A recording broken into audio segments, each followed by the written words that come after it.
Shalom, selamat pagi, selamat bertemu kembali untuk Bapak, Ibu, dan Saudara semua. Saya harap Saudara dalam keadaan baik. Baru-baru ini kita mendengar peperangan antara Israel dan Iran.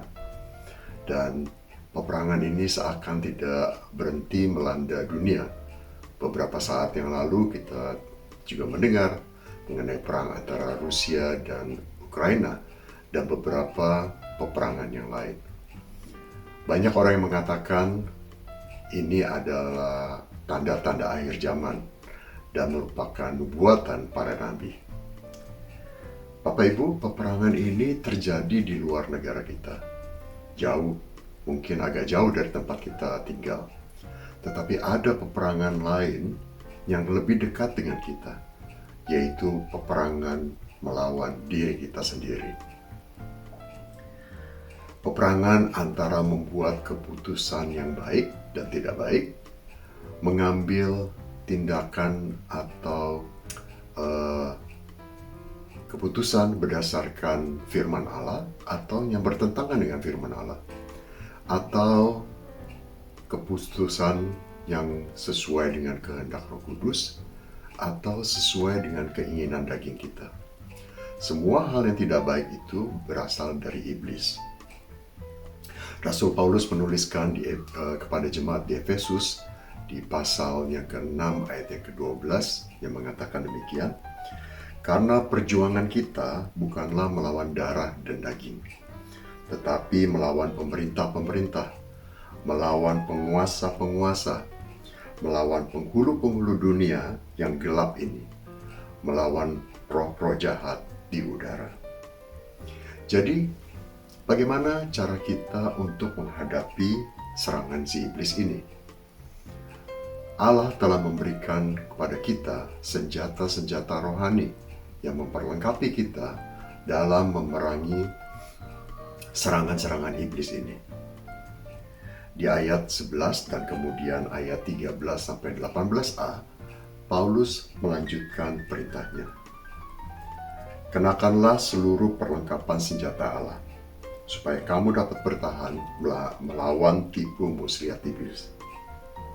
Sebab itu ambillah seluruh perlengkapan senjata Allah, supaya kamu dapat mengadakan perlawanan pada hari yang jahat itu dan tetap berdiri, sesudah kamu menyelesaikan segala sesuatu.